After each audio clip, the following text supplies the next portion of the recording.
Japan जैसे अमीर तरीन मुल्क में जब इनकी कौमी एयरलाइन अपने तारीख के सबसे मुश्किल मोड़ पर खड़ी थी, कर्ज बढ़ता जा रहा था, लोगों का भरोसा टूट रहा था, हजारों नौकरियां खतरे में थीं। खदशा था कि एयरलाइन मुकम्मल बैंकरप्ट हो जाएगी। जी हाँ, बिल्कुल PIA जैसे हालात थे। और ऐसे वक्त में एक चेहरा, एक लीडर, एक मसीहा सामने आता है और अपने एम्प्लॉयज को मुखातब करके कहता है, लीडरशिप सिर्फ टाइटल नहीं होती, टेस्ट होती है।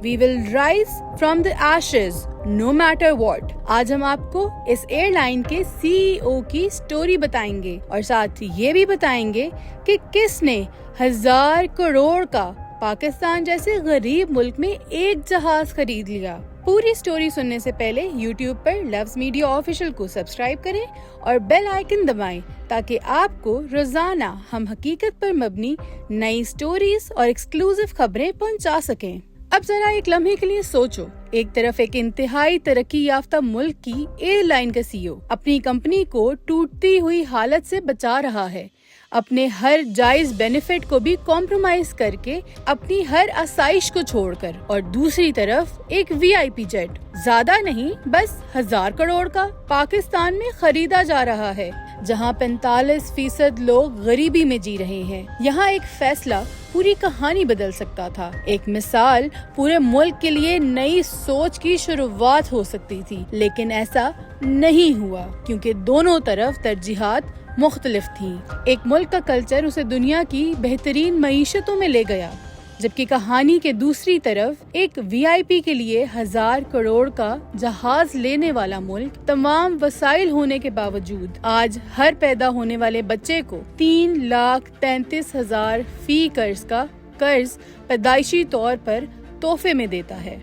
हम बात कर रहे थे जापान एयरलाइंस की, जहां इसका मसीहा निशिमात्सु जब अपनी कुर्सी संभालता है तो क्या करता है, आइए इस पर रोशनी डालते हैं। निशिमात्सु ने न सिर्फ अपनी सैलरी कम की, लाखों डॉलर्स बोनस लेने से इनकार किया, लग्जरी से मुंह मोड़ लिया क्योंकि वो यहाँ मसाइल हल करने के लिए आया था, न कि अपनी अवाम के पैसों पर लग्जरी एंजॉय करने। इसी हैरान कुन CEO ने एम्प्लॉयज के साथ इकोनॉमी क्लास में सफर किया, एक्सपेंसेस को नील तक कट किया, पर्क्स और बेनिफिट्स को सर्वाइवल तक ले आया और हर चीज को कट टू साइज करना शुरू किया।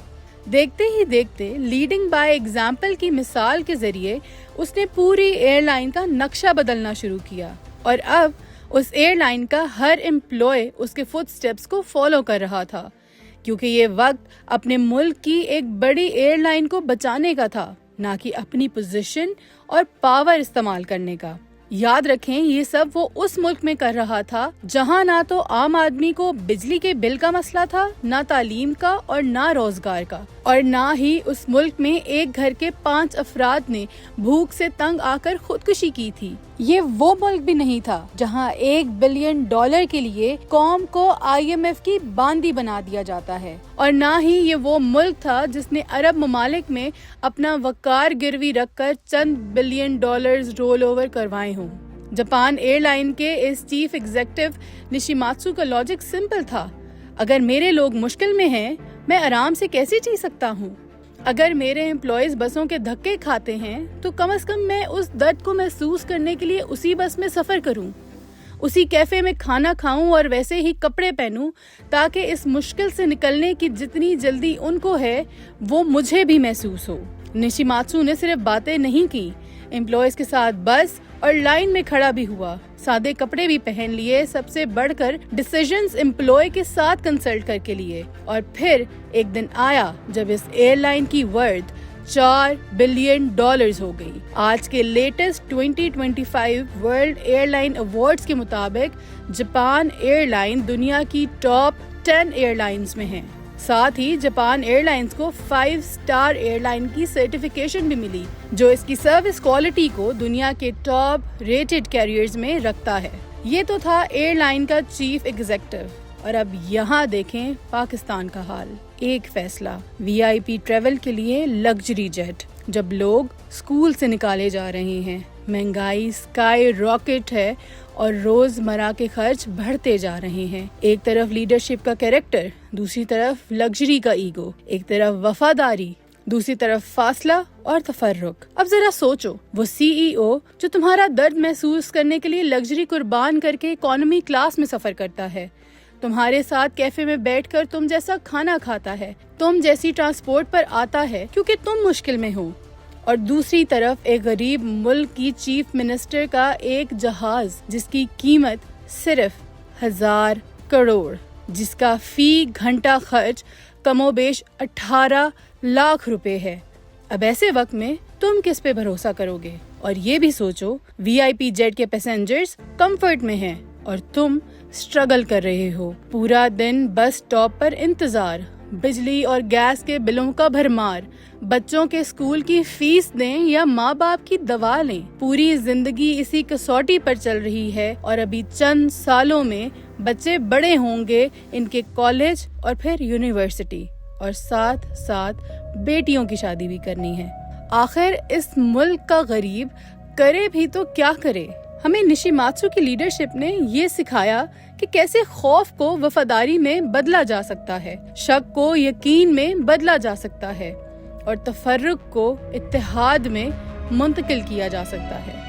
हकीकत ये है, लीडरशिप का मतलब अवाम से ऊपर होना नहीं, जवाबदारी लेना है। अथॉरिटी, पावर और टाइटल्स खत्म हो जाते हैं, मगर कैरेक्टर और पर्पस रह जाता है। एक CEO जिसने जापान एयरलाइंस बचा दी और एक VIP जेट की खरीदारी ने पाकिस्तान के जख्मों पर नमक पशी की। तो सोचो, अगली दफा जब तुम लीड करो या वोट दो, तुम कंफर्ट को चुनोगे या कैरेक्टर को, ईगो को या तवाज़ो को, लग्जरी को या जिम्मेदारी को? क्योंकि एक फैसला, एक सोच, एक मिसाल सिर्फ एक कंपनी नहीं, पूरे मुल्क को इंस्पायर कर सकती है। मरियम नवाज ने बेशुमार अच्छे काम जरूर किए होंगे, लेकिन क्या आपको लगता है कि इतनी बड़ी परचेज की कोई लॉजिकल रीजन बन सकती है? क्या वो खातून जो हजरत उमर रजी अल्लाह ताला अन्हा की मिसाल देती हैं, उनकी सुन्नत को जिंदा करेगी, लोगों के घर के चूल्हे जलाएगी, ऐसे काम करेगी कि लोग उन्हें याद रखेंगे, या वो अपना टेन्योर ऐसे ही लग्जरी में गुजार देगी? वक्त एक बेरहम उस्ताद है, वो सिखाता जरूर है लेकिन बदलते हुए ज्यादा देर नहीं करता। फ्रैंकलिन डी रोजवेल्ट ने क्या खूब कहा था, एक तरक्की का अंदाजा इस बात से नहीं लगाया जाता कि हम अमीरों को कितना देते हैं, बल्कि इस बात से लगाया जाता है कि हम गरीबों को कितना दे रहे हैं।